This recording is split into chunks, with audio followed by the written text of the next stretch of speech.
Gledajte još jedno izdanje emisije Modni magazin. U narednih 30 minuta pogledat ćete.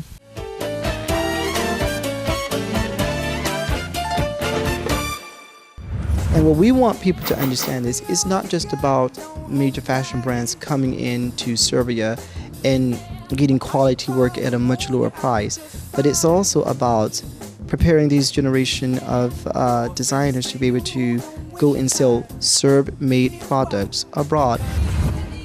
Jedan od segmenata je i takmičenje mladih dizajnera. Mi smo već potpisali ugovore sa gotovo svim akademijama u Srbiji koji imaju smer modnog dizajna i ta deca, ti studenti već uveliko crtaju i rade svoje radove. I kad postignete tu jednu stabilnost, znači kad radite svakog dana na psihu, na telu, na fizičkom, na unošenju kiselnika i na najboljem gorivu za svoje ćelije, i onda postižete jedno optimalno zdravlje.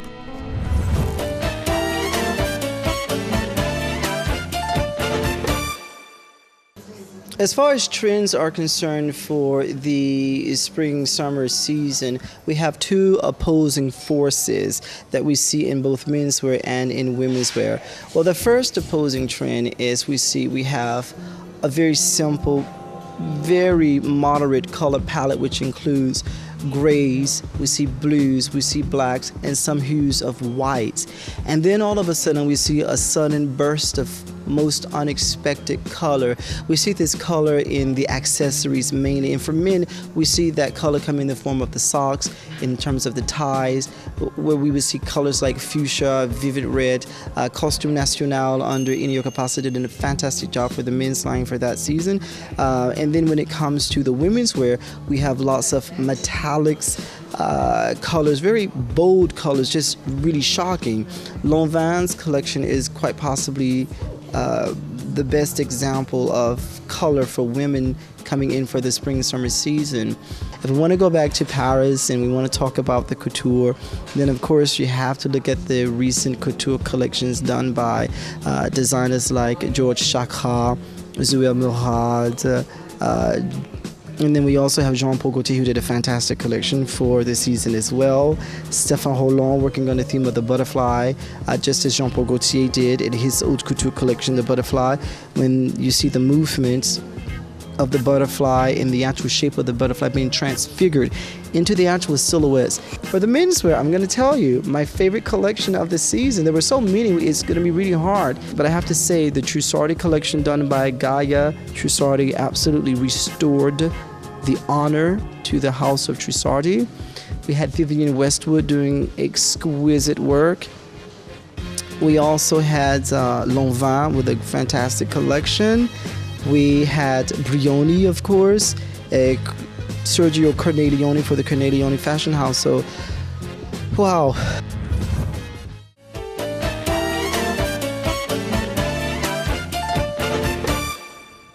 You know, the first time I came here to Serbia was in December 2008. And I was a bit nervous because I didn't know what to expect, because, you know, the Western media had portrayed Serbia in such a very specific way, with the wars of separation with the former Yugoslavia becoming independent countries. And so when I told my hairstylist, well, you know, I need my hair to look really good because I'm leaving tomorrow to go to Serbia. And so he looks at me. Now, this is a true story. It's a funny story.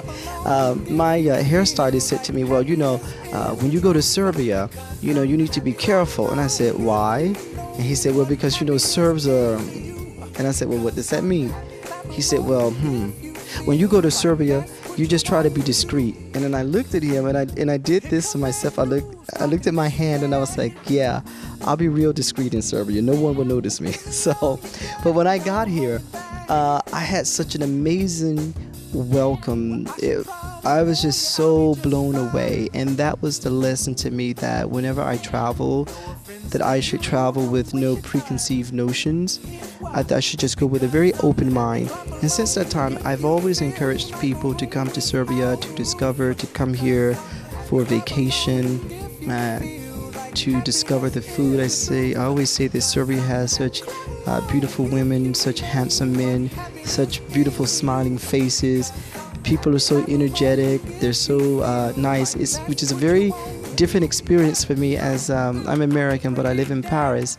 And so the experience that I get here in Serbia is so different from the experience I have in Paris. And I love the country so much that, you know, I would really like to live in the country maybe 2-3 months a year.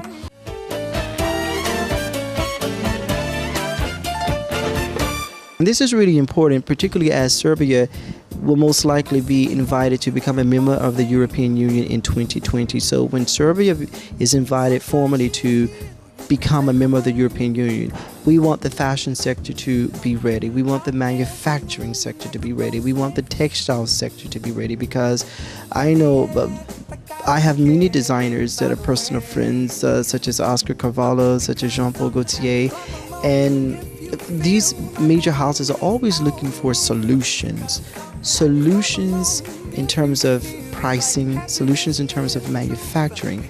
So we have here in Serbia Gucci producing some of its products here, which are exported around the world. We just had the Georgs, the shoe company, just announced 2 weeks ago that they are actually going to rehabilitate a factory here in Serbia to produce their shoes. This is wonderful news. And what we want people to understand is it's not just about major fashion brands coming into Serbia and getting quality work at a much lower price, but it's also about preparing these generation of designers to be able to go and sell Serb-made products abroad, because in the end it really has to be about job creation, and this job creation through Serbian fashion houses is about also creating a concept of a proud quality made in Serbia label. That's really important, because whenever we think of luxury goods, we always think that the luxury goods in fashion must come from Italy, number one, France, and in the United States as well. But why can we not have a very proud, very authentic made in Serbia brand? And I think that's what we're going to do.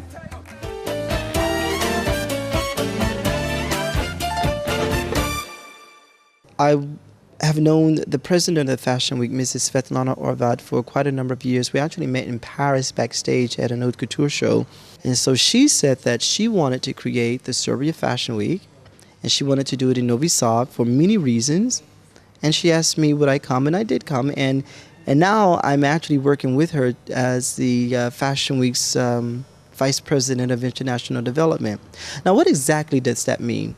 My role as Vice President of International Development for the Fashion Week means that I use all of my connections that I have in order to help promote Serbia as a fashion week and as a fashion destination, but also to help people to understand that Serbia has a history in fashion. For example, many Westerners don't know, or actually forgot, that before the separation of Yugoslavia into several different republics, Yugoslavia was actually one of the most important producers of textiles and manufacturers in this region of the world. And as we saw Yugoslavia separating into Slovenia, Croatia, Serbia, Montenegro, Macedonia, etc., we saw the decline of the manufacturing sector's popularity here in the region, but we saw simultaneously the exponential rise of the same sectors in Turkey. So we decided that we wanted to get this back. We wanted to bring all of this attention back to Serbia. So how do we do it here? Well, first of all, we are opening the Fashion Week with a great exposition. We invite many wonderful designers from abroad to come to participate in the Fashion Week and to help to teach young Serbian designers exactly what it's like to be an international designer, because there are many wonderful designers here in Serbia, but the situation with them is after they do a fashion show, what is the reality? What are the real goals? Our vision of the Serbia Fashion Week is a fashion week that goes beyond the presentation of beautiful clothes during fashion shows. Our vision is a long-term project in which we help these designers establish true international fashion businesses where they can turn around and make employment. And through our program and through our Fashion Week, we have signed protocols with many European fashion weeks in which the designers from our catwalks get to go to other fashion weeks to participate in fashion weeks in Lisbon, in Poland, in the Czech Republic, and in many other fashion capitals in Malta, because there's always international buyers there. And those buyers get to see the work of these Serb designers. And in the beginning, it might not be a contract to make 1 million euros from the first order, but it is something to help them to see there is a real reality. We want to test your capacity to produce good clothes, to deliver your orders on time, and this is really important. And we are also instituting, which I'm extremely proud of, a buyers development program. And this is what we have a list of all of the buyers from Serbia, because we want them to be able to come here to see this wonderful talent and then to turn around and say, well, listen, I've seen a really great collection. It's cheaper for me to buy these designers in Serbia and sell them in my boutiques around Europe or in the United States or in Asia. And that's the important thing about these programs that we are creating. So we're bringing in wonderful experts, we're bringing in buyers, we're giving expert training, advice. We're doing all of these things. And the best part about this is it's absolutely free. The designers, they do not pay to be a part of the Fashion Week. This is the vision of Mrs. Svetlana Orvat. She is a designer, and she understands perfectly well the difficulties that a designer has, a young designer has, in establishing themselves and getting invited to international fashion weeks and meeting with buyers, and also understanding what it means to respect contracts in terms of, if you sign a contract and you say, I will deliver to you 1,000 pieces of my garments on this day, you have to understand the way production works. And this is what this program is about. And this really is Mrs. Orvat's vision. So it's a fantastic one. So.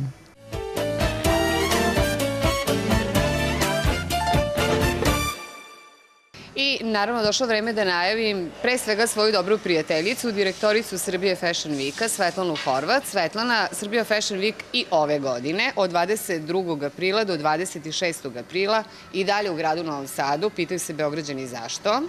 A zašto ne? Da, evo divne prilike. Počeli smo znači najavu. Evo, prva najava kod tebe kao i uvek.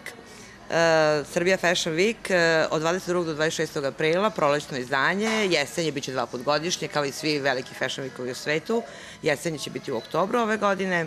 I evo, puno parom se radi, tim je onako, smenjujemo se samo, tako da se kancelarija više ni ne zatvara. Eto, puno radosti, puno uzbuđenja, puno posla. Tu je sad sa nama i potpredsjednik Srbije Fashion Weeka, zadužen za internacionalni razvoj, Marcellous pomaže nam. Tu su znači i neke druge kolege iz Evrope, tako da eto, punom parom u Novi Srbiji. Prošle godine bilo jako lepo, jako zanimljivo, bilo je dosta stranih dizajnera. Da li ove godine očekujemo?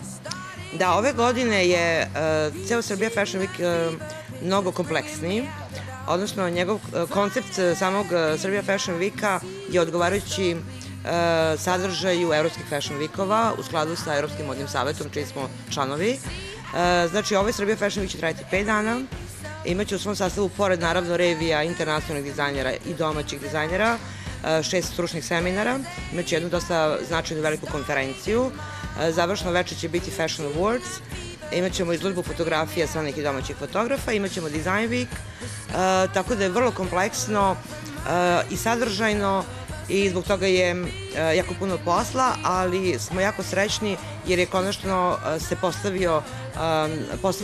postavljeno na noge ovaj projekat, jer je ovo sad zaista već pravi projekat nakon uspešne onog pilot izdanja u prošle godine u oktobru. Dobro, i ovo je sada prilika da pozovemo naše domaće mlade dizajnere. Ovo je prilika za njih da mogu da se predstave. Predstavljanje je besplatno, ništa ne plaćaju, tako? Da, evo, fino da si to pomenula, to sam malo spustila dok sam segmente Srbije Fashion Week objašnjavala. Jedan od segmenta je i takmičenje mladih dizajnera. Mi smo već potpisali ugovore sa gotovo svim akademijama u Srbiji koji imaju smer modnog dizajna i ta deca, ti studenti već uveliko crtaju i rade svoje radove u tom konkursu. Da, oni će imati svoju izložbu, imaće svoju mini modnu reviju koja je naravno potpuno besplatna za njih a ono što je jako važno, što će njih žirirati žiri sastavljen od eminentnih stručnjaka iz Evrope. Predsjednik žirija će biti gospodin Donald Potter, koji je 30 godina direktor kuće Jean Paul Gaultier. Biće nam tu urednica Voga iz Londona i Harper Bazaar London.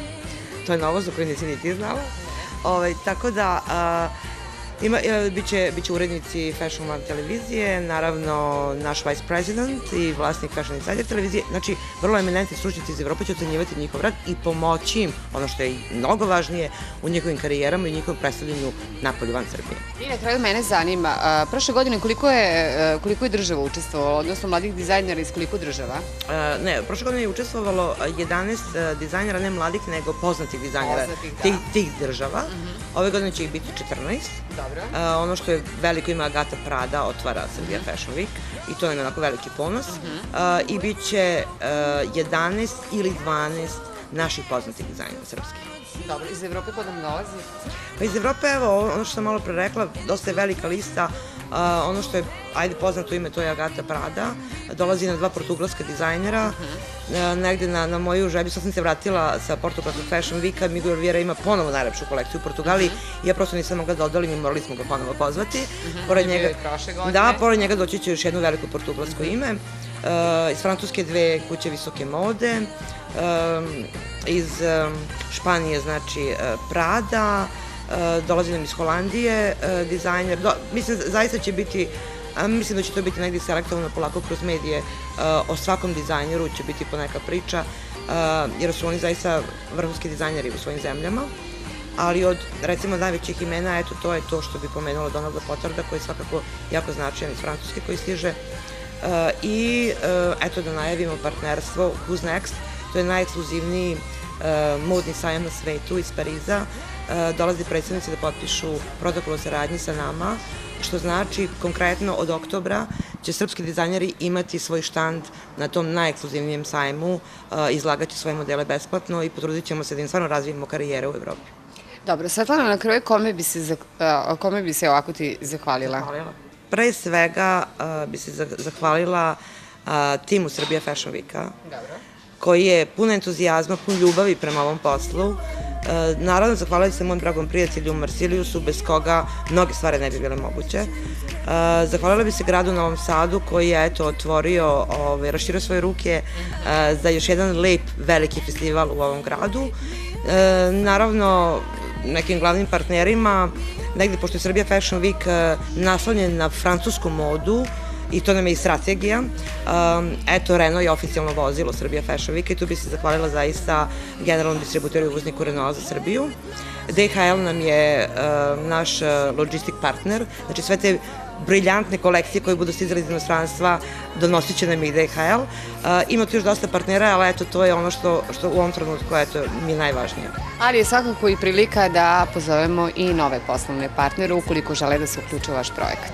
Naravno, ovo nije običan Fashion Week koji ima za cilj da prikaže kolekcije, da svi uživamo u lepoti i da tu bude kraj. Ovo je bukvalno projekat koji treba da razvije industriju Srbije, koji treba da razvije dizajn, koji treba da pomogne dizajnerima da stvore svoje brendove, svoje modne kuće i da ih plasira u inostranstvo. Evo, ja sam baš ovih dana, ono što je vrlo bitno, to je ta razmena dizajnerska, gostovanje naših dizajnera besplatno u inostranstvu. Ovih dana sam pravila listu naših dizajnera koji idu na Fashion Weekove, tako da eto, već od aprila ćemo imati prilike da ih pratimo i da ih sačekujemo po njihovom povratku sa tih Fashion Weekova, gde ih je poslao Srbija Fashion Week, besplatno. Tako da, eto, ovo je jedan ozbiljan projekat koji stvarno treba da pomogne industriji i talenta ove zemlje. Svetlana, hvala puno. Hvala i tebi.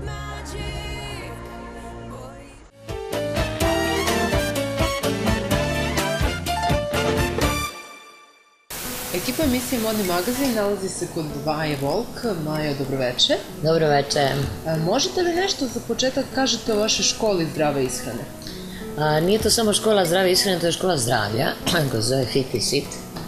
Jer zdravlje je jedan vrlo ozbiljan posao koji podrazumeva ne samo ishranu, ishrana je gorivo za ćelije, ali mnogo važnije su fizičke vežbe, vežbe rada na osjećanjima, znači čišćenje psihičkih potreba. I kad postignete tu jednu stabilnost, znači kad radite svakog dana na psihu, na telu, na fizičkom, na unošenju kiselnika i na na najboljem gorivu za svoje ćelije i onda postižete jedno optimalno zdravlje. Smatraju da zdrava ishrana, vjerojatno su to zablude, zahteva dosta odricanja.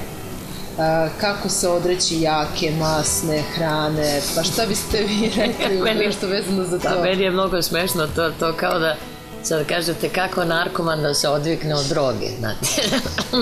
Mislim, prvo mora da shvati da je to što uzima ga ubija, a to isto važi za kuvanu tešku hranu. Znači, u ovoj zemlji ne postoje 100-godišnjaci koji voze bicikle, kao u Francuskoj.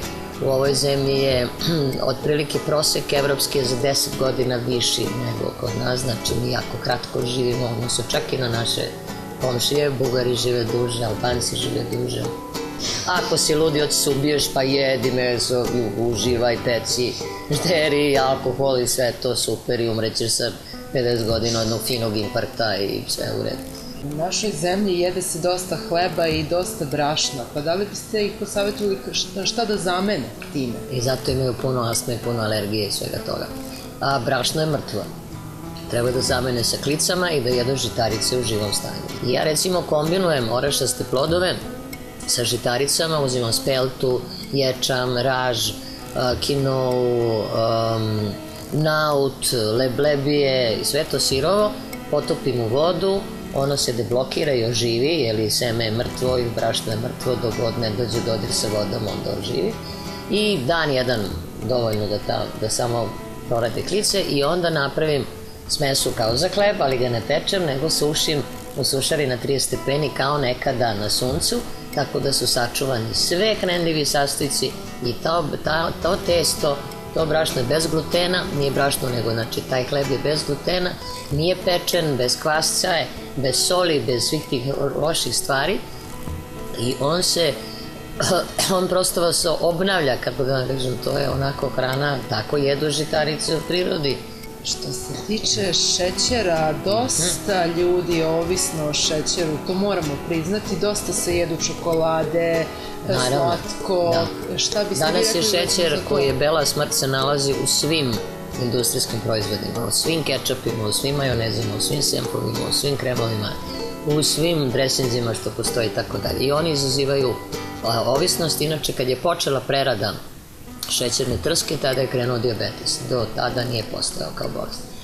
Ljudi su koristili med 1000 godina.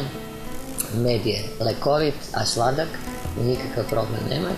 Koristili su sirup od ječmeni slad i od javora, javorov sirup. Imate sada i ovu steviju od biljaka, ali je najlepša, to je agavin nektar. Agavin nektar je negde 30-40 puta slađi od šećera, ali ima niskoglikemijski broj, što znači da se jako polako otpušta u krvi i da mogu i dijabetičari da jedu. Možete da podelite s nama neki recept vezan za slavlje, za velika okupljanja, čime možemo da obradujemo goste? Pa ja nekako se sve više pretvaram u Isusa Hrista, ali sam u stanju da nahranim 40 ljudi sa 3 šargarepe i malo salate. Znači možete kombinujete gomilu sveta, to sve izgleda u bojama veličanstveno, a ono što ja za goste uvek spremim, to su kao za načose sosovi. Recimo predivan je luk i šljive. Samo jedna velika glavica luka i ili zamrznute ili suve šljive, malo vode u dobar blender sa malo himalajske soli, to je opasan sos, onako grize. I isečete na štapiće šargarepe umesto viljušaka, tako da štedite i na esegu, nema pranja posle.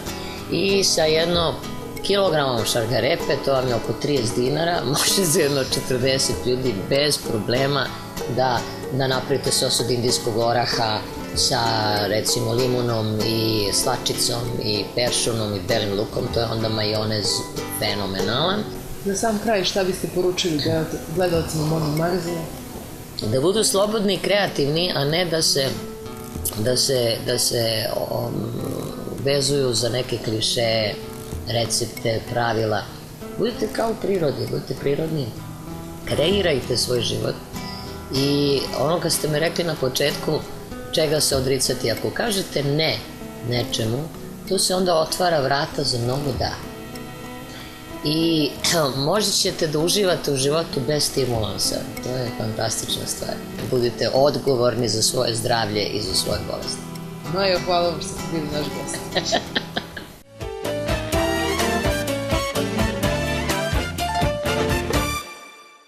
Ekipa emisije Modni magazin nalazi se u radionici za izradu nakita Dve šmizle. Sa nama je Milica Gavrilović. Milice, dobar dan. Dobar dan. Vi već dugo sarađujete, to jest izrađujete nakit sa svarovskim materijalima, pa možete li reći nešto o tome? Pa imamo zaista veoma uspešnu saradnju sa Svarovskim kućom s kojima radimo preko nekih 7 godina. Evo ovde se nalazimo baš u ovom Svarovskom kutku gde su sve ove kutice prepune Svarovskih kristala, pošto radimo i veleprodaju, a naravno koristimo te iste kristale i u našoj proizvodnji i to je jako puno. Što se tiče same saradnje sa Svarovskim, imamo jednu veliku novost koju bi zaista bilo lepo da podelimo sa svima, jer se to ne dešava svaki dan. Naime, mi smo pozvani da učestvujemo u jednoj svetskoj manifestaciji koju organizuje Svarovski kuća pod nazivom World Jewelry Facets. U toj manifestaciji učestvuju sve velike modne kuće i svetski poznati i priznati dizajneri. Inače, svi najuspešniji nakit i najuspešniji dizajni biće izloženi na Svarovski tim izložbama i to će se narednih godinu dana šetati po celom svetu. Znači, Pariz, London, Seul, New York i tako dalje. To je jako lepa vesta. Da li biste odali tajnu koji bi to dizajn bio? Pa mi smo se odlučili da napravimo jednu prelepu i vrlo interesantnu ogrlicu. Znači, pošto je ipak izložba u pitanju, znači tu sebi dozvoljavamo malo više mašte, da ogrlica zaista bude vrlo, vrlo neobična i, da kažemo, dopadljiva. Ono što sam zaboravila da kažem, to je da smo sa ovih prostora jedino mi odabrani da učestvujemo u toj manifestaciji. Pored toga što imate veliki tim dizajnera u Dve šmizle, vi dajete i priliku samim kupcima da budu kreativni. Mi imamo i hobi radnju u Čumićevom Sokačetu, gde svako može da dođe i da kupi ono što mu treba i ono što mu je neophodno, recimo da bi napravio jedan par minđušica ili da pokuša da napravi nešto. Ti elementi su malim pakovanjima, cene su vrlo pristojne, znači svako može sebi da priušti, da napravi nešto i da obraduje da li sebe ili mamu ili drugaricu. Za sve one koji nisu iz Beograda i kojima je problem ipak da češće posećuju Beograd, imamo i internet prodaju koja naravno u sebi sadrži sve ono što ima i hobi po istim tim cenama. Znači mi imamo veliki broj kupaca, redovnih kupaca koji su iz unutrašnjosti, a koji poručuju preko interneta. Koja je tajna uspeha, možete li reći? Pa tajna uspeha je da treba stalno težiti ka nečemu novom, treba biti originalan, znači ne treba gledati šta drugi rade pa kopirati, nego uvek gledati onako malo dalje i uvek nešto novo smišljati, nešto novo stvarati. Milice, možete li mi reći koliko je potrebno vremena da se izradi neki deo nakita?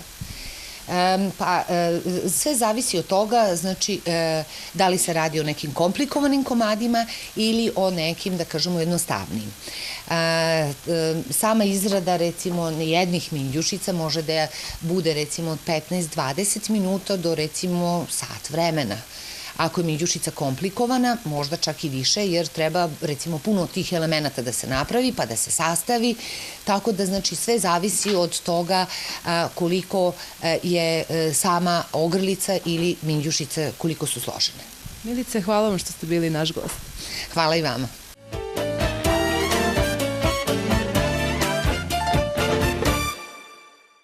A sada savjeti lekara.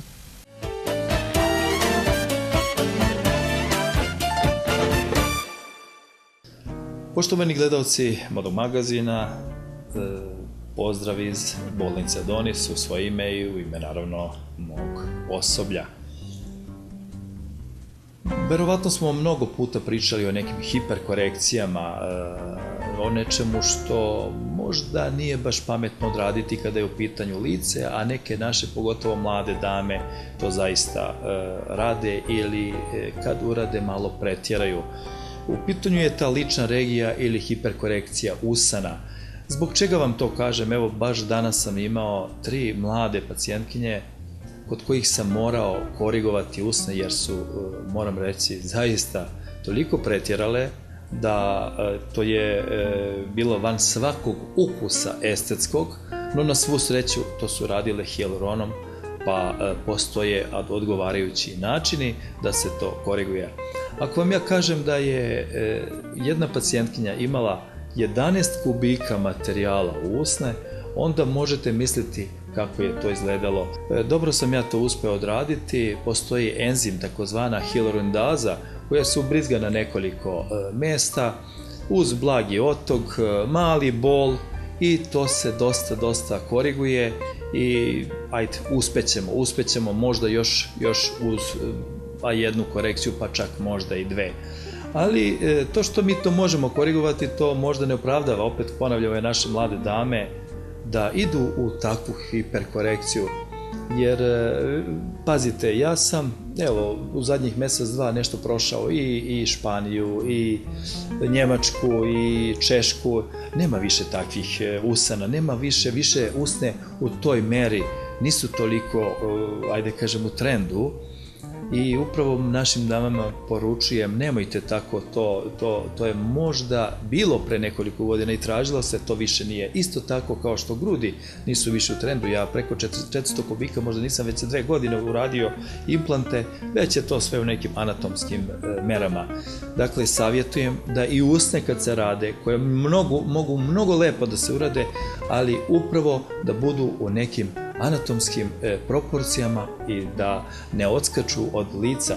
Isto tako ta zigomatična ili lična regija, postoje preparati, postoje idealni preparati, ja sam to već pominjao, volume, perfektni, koji to koriguju, ali to mora biti umereno. Znači, to ne sme da bude ekstremno previše, da celo lice bude prosto u toj zigomatičnoj ličnoj regiji, da prosto to odskače, da dobijemo jednu širinu lica, to nije lepo. Lice treba da bude jajasto ili, zavisi ako je kratka glava, malo okruglo, ali da bude anatomski proporcionalno.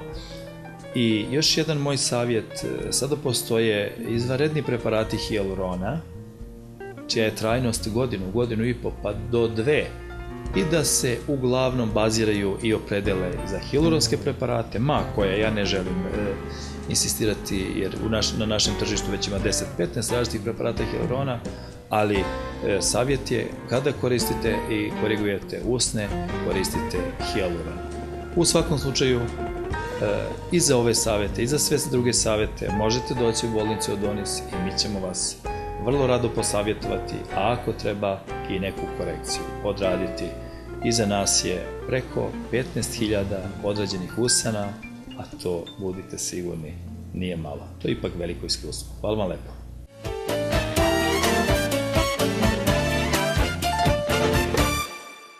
Gledali ste još jedno izdanje emisije Modni magazin. Vidimo se 7 dana.